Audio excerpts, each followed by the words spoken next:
नमस्कार। कैसे हैं आप लोग। हम लोग फंडामेंटल राइट्स का अध्ययन कर रहे हैं। पहला फंडामेंटल राइट्स हम लोगों ने देखा, दूसरा हम लोग देख रहे हैं राइट टू फ्रीडम, और इसमें 4 आर्टिकल आती है 19, 20, 21, 22। आज हम लोग देखेंगे आर्टिकल 20, अपराधों के दोष सिद्ध के संबंध में संरक्षण, protection in respect of conviction for offence. इस संरक्षण संबंधी प्रावधान विश्व के लगभग सभी डेमोक्रेटिक कंट्री में विद्यमान है। चूंकि डिक्टेटरशिप तो है नहीं, डेमोक्रेसी की तरफ विश्व मूव कर रहा है। हालांकि हम लोगों ने यह प्रावधान यूएसए से लिया हुआ है, और यूएसए के मूल संविधान में ये प्रावधान नहीं थे। अपने 5th कॉन्स्टिट्यूशनल अमेंडमेंट द्वारा वो सबमिट करते हैं। हम लोग देखते हैं कि ये क्या प्रावधान है। अगर 20 की बात करें तो इसमें क्लास 1st, 2nd, 3rd 3 आते हैं। एक एक करके हम लोग देख लेते हैं। सबसे पहले हम लोग देखते हैं 20 का क्लास 1st। इसमें क्या प्रावधान है।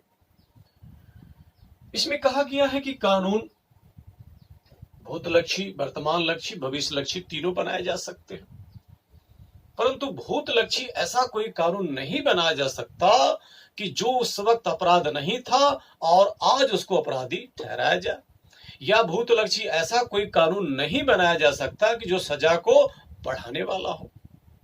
भूतलक्षी ऐसा कोई कानून बनाया जा सकता है जो सजा को कम करने वाला हो या समाप्त करने वाला हो। तो इसको एक उदाहरण से देखते हैं हम लोग यहाँ फिगर के माध्यम से।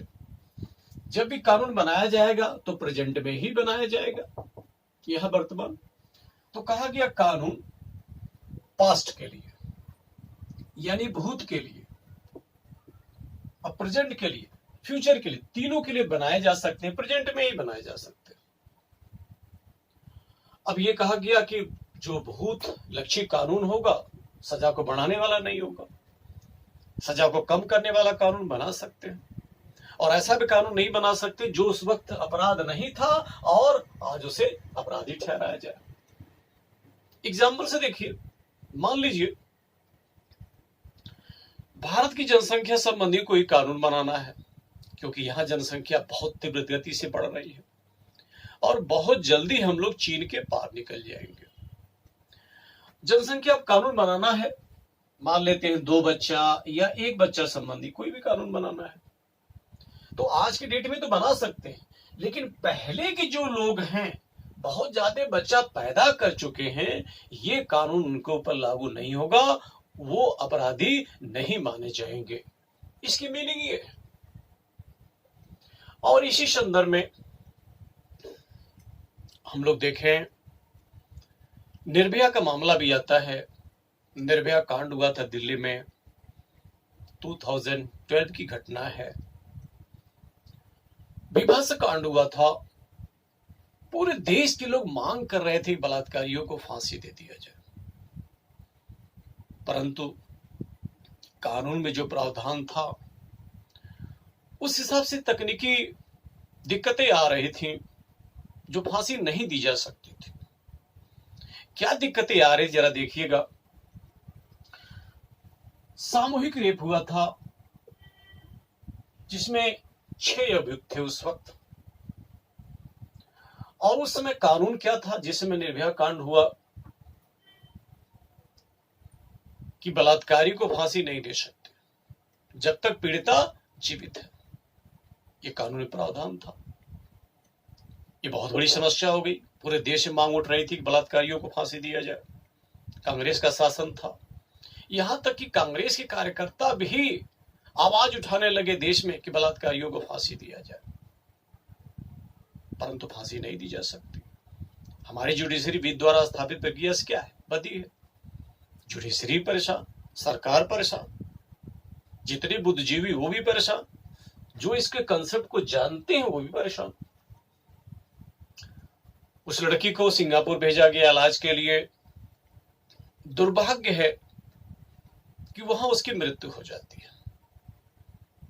मृत्यु तो उसका दुर्भाग्य था, लेकिन देखिए यहां क्या होता है, यहां कहा गया अगर पीड़िता की मृत्यु हो जाए तो बलात्कारियों को फांसी दे दिया जाएगा।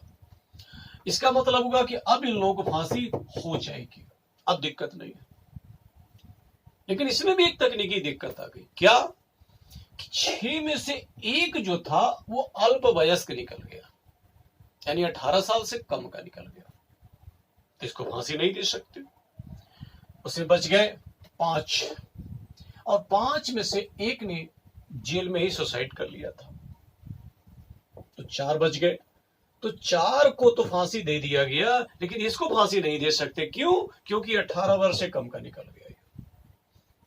इसको बाल सुधार गृह में रखा गया, 3 वर्ष तक रखा गया, और 3 वर्ष रखने के बाद इसको छोड़ दिया गया। यानी जो सबसे बड़ा दुराचारी था वो छूट गया, अपने गांव गया, गांव वाले भगा दिए। तो ये एनजीओ दक्षिण भारत में रखती है, वहीं रहता है, गुमनाम जिंदगी अपना जी रहा है। समय समय से जो एनजीओ है उसको ट्रांसफर करती रहती है एक जगह से उस जगह, नाम उसका गोपनीय रखा गया है।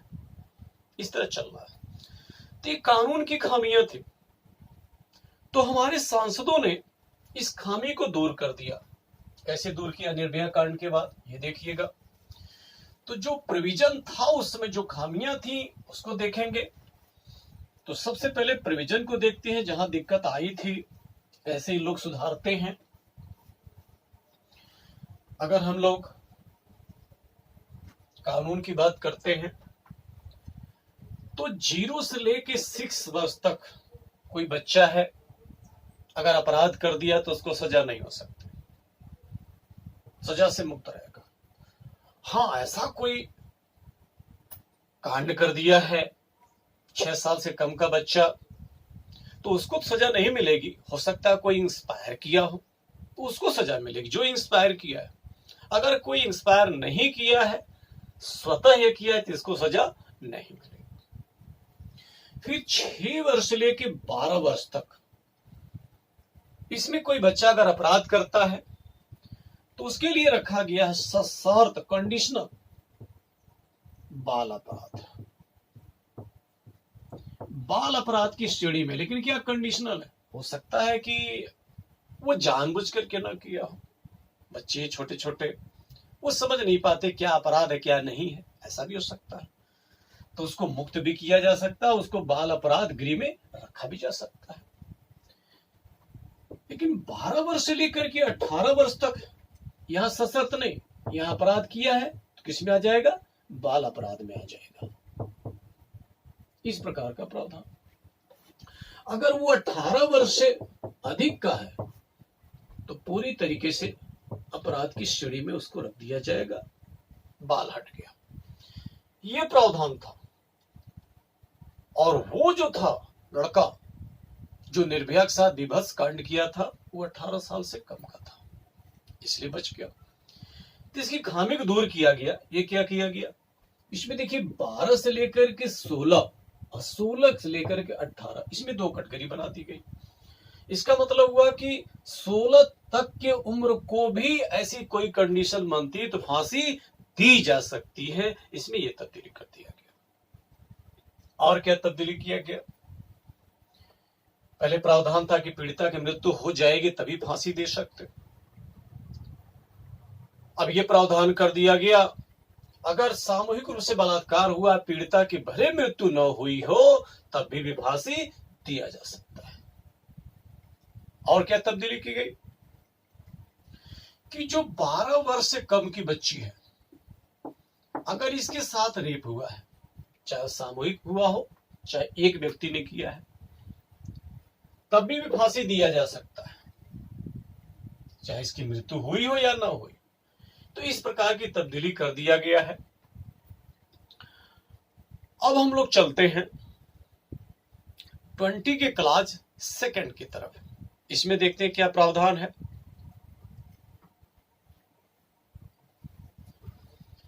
20 का क्लास सेकंड कहता है किसी एक व्यक्ति को एक अपराध के लिए केवल एक ही बार दंडित किया जाएगा।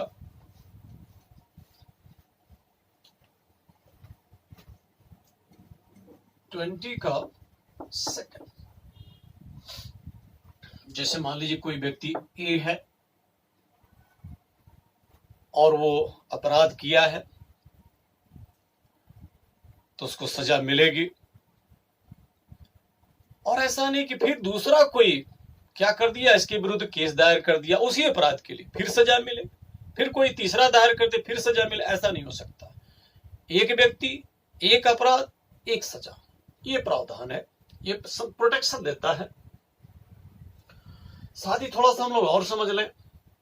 मान लीजिए कोई व्यक्ति अपराध किया है, उसके लिए सजा का प्रावधान था लेकिन छोड़ दिया गया, किसी कारण से छोड़ दिया गया, मुक्त कर दिया गया, और वो व्यक्ति उसी प्रकार का फिर अपराध करता है और ये मान लेता है कि फिर मुझे छोड़ दिया जाएगा, तो ऐसा नहीं है। अगर सजा का प्रावधान है तो उसको सजा दिया जाएगा। और ऐसा भी है, यहां कहा गया एक व्यक्ति को एक अपराध के लिए सजा कितना मिलेगा, केवल एक मिलेगा।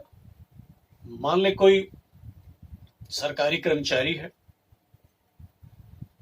और वो अपराध किया तो उसको तो सजा मिली, सजा तो मिल गई, जेल हो सकता है या जैसा प्रावधान किया गया वैसे उसको सजा दिया जाएगा, कितने वर्ष की।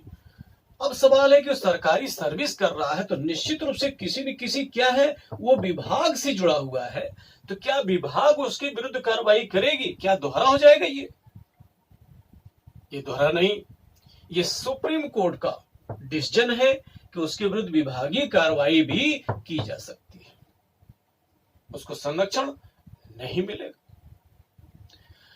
ऐसी भी कुछ घटनाएं हो सकती हैं, इसको थोड़ा हम लोग समझते हैं। मान लेते हैं मेला लगा हुआ है, मेले में बहुत भीड़ रहती है, कोई लड़का किसी लड़की को छेड़ देता है और कुछ लोग गवाही देते हैं कि ये व्यक्ति छेड़ा हुआ है और उस व्यक्ति को सजा हो जाती है और सजा काट के आता है। चूंकि गवाह मिल गए, चश्मदीद गवाह, उन लोगों ने गवाही दे दिया इसने छेड़ा था, तो उस व्यक्ति को सजा मिल गई और सजा काट करके आता है।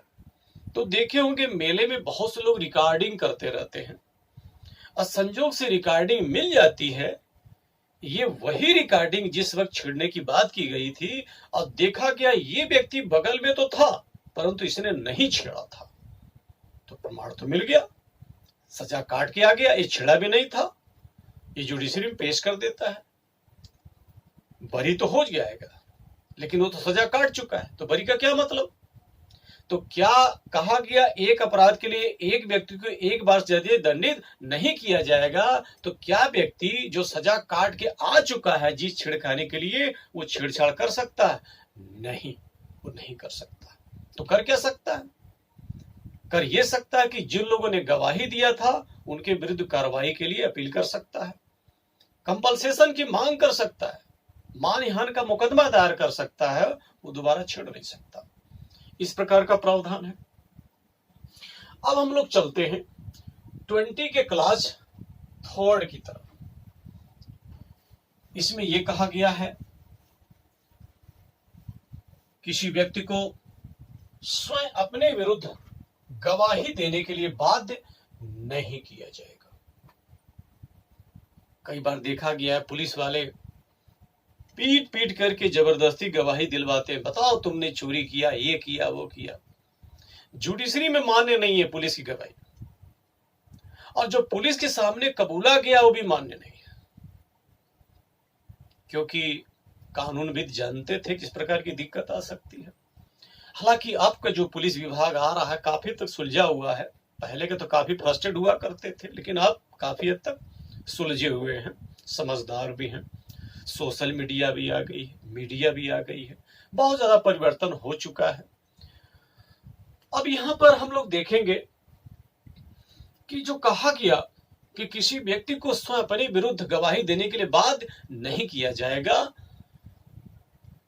जिसको पकड़ा गया है वो कह सकता है कि हम गवाही देंगे कि हाँ हम जज साहब के सामने गवाही देंगे, हम अपने वकील के साथ गवाही देंगे, जब वो रहेंगे तब हम गवाही देंगे। खैर बहुत समस्याएं इस प्रकार की आती हैं। कई बार देखा गया एक एक केस को लेकर 10 साल 20 साल तक केस चलती रहती है। कई बार ये होता है कि अपराधी तो वो है लेकिन सिद्ध नहीं हो पा रहा है। क्यों? वो प्रमाण नहीं मिल रहे हैं। तो बहुत बड़ी समस्या हो जाती है। खास करके जो बड़े बड़े अपराधी हैं उनके विरुद्ध तो और समस्या है। गवाही देने के लिए कोई आता नहीं है। आता क्यों नहीं जानता। अगर गवाही दे दिया तो बहुत बड़ी समस्या हमारे लिए हो सकती है, हमारे परिवार के लिए हो सकती है। इन सब समस्याओं के समाधान के लिए फ्यूचर में चल के बहुत बड़ा काम होने वाला है। वो क्या काम होने वाला है ये देखिएगा। ब्रेन सीडी बनने वाली है। जब ब्रेन सीडी बन जाएगी, कहीं अपराध हुआ है तो क्या किया जाएगा। जिस पर संदिग्ध होगा मामला उसको पकड़ लिया जाएगा और उसके दिमाग में सब है। आप खुद सोचिए, आप जहां जहां गए होंगे आज दिन में पूरा याद होगा, आपको पूरी तस्वीर याद होगा। सिर्फ आज ही का नहीं, अगर बहुत पहले से देखा जाए तो बहुत सारी चीजें दिमाग में आपके पड़ी हुई है। ये क्या है? ब्रेन है, वो रिजर्व है। आप रिकॉल करिए, बचपन से लेके अभी तक सब रिकॉल हो जाएगा, इसे पड़ा हुआ है। तो क्या किया जाएगा? ब्रेन सीडी बना लिया जाएगा। बस इतना ही किया जाएगा, उसको पकड़ करके उसका दिमाग का ब्रेन सीडी बना लेंगे और ससम्मान कहेंगे तुम बेटा जाओ। कोई गाली गलौज नहीं, कोई मारपीट नहीं। अब जो केस चल रहे थे 10 साल 20 साल 40 साल कई पुष्प गुजर जाती तो वो नहीं होगा। बहुत जल्दी फैसला आ जाएगा। उसमें देख लिया जाएगा ये व्यक्ति उस अपराध में इन्वॉल्व था कि नहीं। ये भी हो सकता है कि कई जगह इन्वॉल्व रहा, पूरा लिंक मिल जाए, पूरा लिंक मिल भी सकता है। तो इस तरीके से पूरा ब्रेन में पड़ा हुआ है, ब्रेन सीडी बना लिया जाएगा तो केसेस क्या हो जाएंगी, बहुत जल्दी सॉल्व हो जाएंगी। साथ ही गलत आदमी नहीं फंसेगा।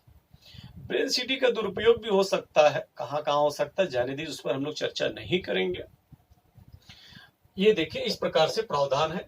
तो 20 का हम लोगों ने क्लास फर्स्ट देखा, सेकंड देखा, थर्ड देखा और आगे हम लोग देखते रहेंगे इसी प्रकार से। ठीक है, धन्यवाद। आप लोग चाहे तो रिवाइज कर लीजिए।